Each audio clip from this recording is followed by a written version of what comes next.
All right. Hopefully the stuff that we did with Hess's law makes sense to you. I haven't had much in terms of questions, so hopefully that's clicking for you. Remember that the whole idea behind that is that you can take unknown reactions, or you can figure out an unknown reaction if there are other reactions that you know that you can use to build it. Today's lesson is going to be very similar, although in a different way. So let's jump into this really quickly. So recognize number one in your notes that you have to remember what standard molar enthalpies of formation means. Remember that formation means making something from its elements. So in your chemistry booklet, if you go to page 4 and 5, your data booklet, you'll see this table. And if you look up at the top there, the title is Standard Molar Enthalpies of Formation. So this is to say, if you were to make any of these chemicals from their basic elements right off the periodic table, carbon, hydrogen, oxygen, whatever it might be, how much energy would be transferred? Is it maybe some of these are exothermic, a lot of these are exothermic, but there are a few that are endothermic reactions, so they'd be positive. But that's what it is. This is how much energy it takes to build this from its basic elements. So let's go ahead and look in your notes. We've got let me go back to here. It asks us to find the delta F HM of CO2. So if you go to that table, it's all in alphabetical order. So just right over there, you can find carbon dioxide, and it's listed as negative, whoops, not double, 393.5 kilojoules of energy per mole. So we can write that in here. So to take carbon and oxygen and make carbon dioxide is a exothermic reaction, and it's going to release 393.5 kilojoules of energy for every mole of carbon dioxide that you're going to make. So to write that out, we've got carbon plus oxygen makes CO2, and that's all balanced. It's all just 1 mole. Plus, if we were to include the energy, plus 393.95 kilojoules of energy. So that's essentially what they're saying. So all of the numbers on the data booklet here are essentially known reactions, just like I gave you in the last lesson. Just here I'm giving you in a table with formula, with just their delta FHMs rather than the full thing. But really, that thing at the top, that symbol, the number off the table, is the same as this. So we can use it the same way to build our known reaction. And part of the key here is the next part in your notes, 1b, that the definition of enthalpy of formation of an element is 0. And the reason that's 0 is, remember that formation means to make something from its element. So if I want to say I want to make oxygen from its element, which is oxygen, how much energy does that take? It's like saying I want to build this piece of Lego out of a piece of Lego. It doesn't take any energy. So if we were to look at the amount of energy it takes to make carbon, it's 0, oxygen is 0, and then the CO2 is the negative 393.5. So we can kind of ignore some of those, and that's because we're building it from its elements. That's what's going to allow us to do what we need to do for this formula. Now, this Hess's Law formula looks scary. It's not as bad as you might think. So here's the formula. Delta H is equal to, this little sign means sigma, or means the sum in math. It just means we're going to add up all of the N delta FHM of the products, and then we're going to subtract the sum, or all the added up, N delta FHM of the reactants. Okay, so for this formula, delta H hopefully makes sense to you. That's just change in enthalpy. Sum just means, or sigma means sum, which just means we're going to add these up. N is your number of moles, and then your molar enthalpy of formation.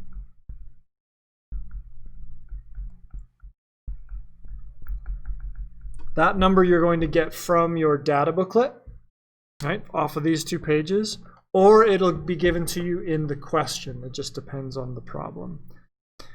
And then you're just going to take all the products, multiplying N times the delta FHM of all the products and add those together. And then you're going to do the same thing for the reactants. N, the number of moles, times the delta FHM from the data booklet, the reactants, and then take all that added together of the products and minus all that added together, excuse me, of the reactants. It sounds really confusing and it sounds weird. I hope after we go through one, it's not as bad as you might think. So the one thing to keep in mind though is remember that this formula gives you a delta H, not a delta HM.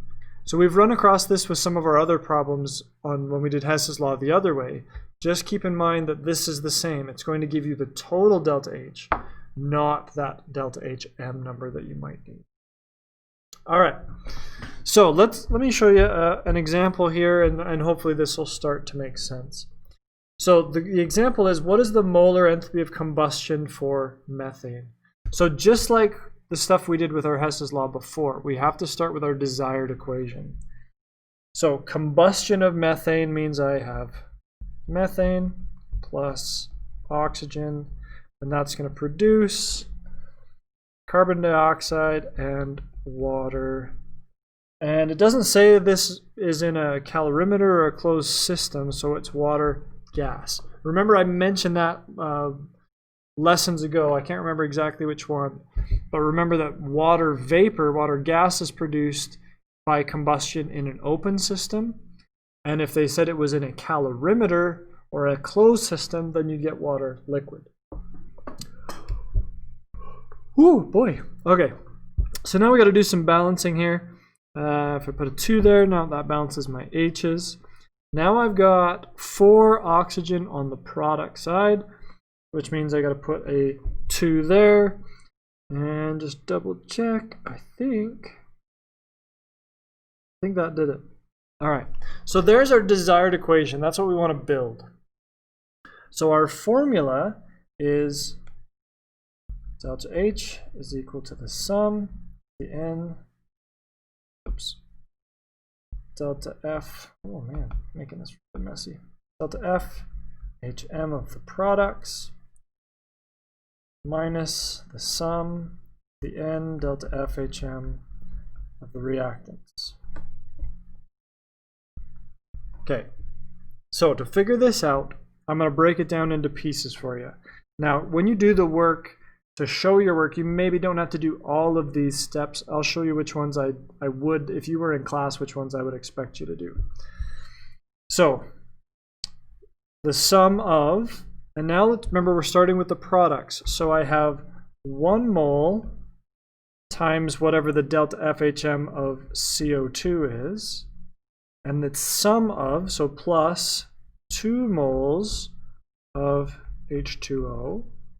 All of that, let me make this a square bracket just to, so all that I'm going to add together. That's my products. So it's the, let me show you here, N, right, the number of moles from my balanced equation, that's just a 1, times that number, the delta FHM of that, which I can get from my data booklet. And then this is 2, so I use 2, and it's water, so I use that. So that's where I'm getting those values from. And we do the same thing on the other side. Then we're going to minus, for the reactant side, I've got 1 mole of CH4 plus 2 moles of oxygen, like that. Okay, now let's go to the data booklet, get the actual numbers, and plug all of this in. So I'll go like this to give myself a little more room. I have 1 times negative 393.5 plus 2 moles of water vapor, negative 241.8 kilojoules per mole. Now, because I have moles here and kilojoules per mole, the moles are going to cancel each other out, so I'm just going to be left with kilojoules. So there's the product side done, minus 1 times methane, which is negative 74.6, and plus 2 times oxygen, but remember that oxygen is an element, so that one is just a 0.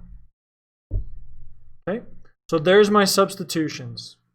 The n value comes from the balanced equation, so you have to start with a balanced equation just like in the last lesson.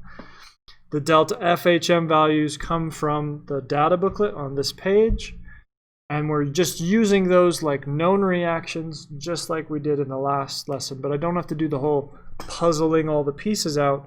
I just put all of these in because I know everything else is an element and they're all 0, so I can toss them basically. That's how this is going to work. So on the product side, this first one, if I do this out on my calculator here, so you're going to have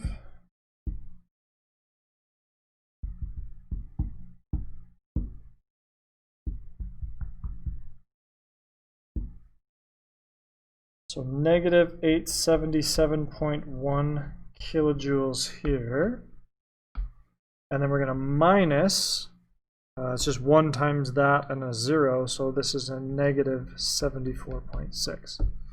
So I have negative 877.1 minus a negative 74.6. So that ends up being a positive, so my end result is negative 802.5 kilojoules is my delta H. Now the question though, if we go back to the original question, says what's the molar enthalpy? Remember, this is total enthalpy, not molar.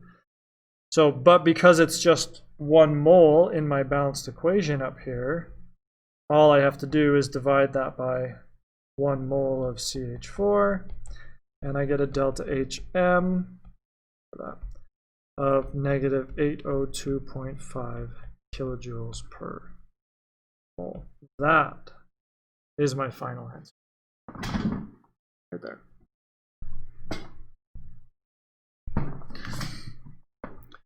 So the tricky parts that I think most people make mistakes on this are forgetting to start with products first. So remember, it's always products first minus the reactants. Forgetting to balance the desired equation at the beginning. If you don't balance that, you're going to mess up this end part. You're not going to have that value, and that's going to change things. And the other one that catches people is just water gas versus water liquid. So make sure you're choosing the right water based on whatever equation that you have. Other than that, once you get used to this, it's a little bit strange to just get into the flow of it. Once you get used to it, these are actually pretty easy to fill out. It's just make sure you got a balanced equation, pick the right numbers, and put it in the formula. So if you have any trouble or need any help with this, please let me know. This is something that is going to be used again in another lesson. And if you're taking university chemistry, you're going to get into this kind of stuff, because this is how most of the time you would figure out energy, because it's not always practical to do the actual experiment, like set off the dynamite. But if you know the reaction that's happening in dynamite, I can calculate it like this, and I don't have to blow up a lab or something to try to figure out that energy. I can just theoretically figure it out by doing these calculations. So, all right, give it a shot. You've got the answers in your notes with the work. If you have any questions or any problems, let me know. We've got 2 more lessons to go. I'll put one up tomorrow, and maybe even both tomorrow. We'll see if I can get them done. If not, then the last one will be Friday, and then you're done. Now, they've made some changes and stuff, so Friday at the latest will be the last lesson, and there's no test. So go through this stuff. If you think you're going to need chemistry, please go through this and make sure you understand the stuff. Get some help if you need it. But other than that, then we're going to be finished. So best of luck to you. If you have any questions, like I said, let me know. If not, I'll see you on the video tomorrow.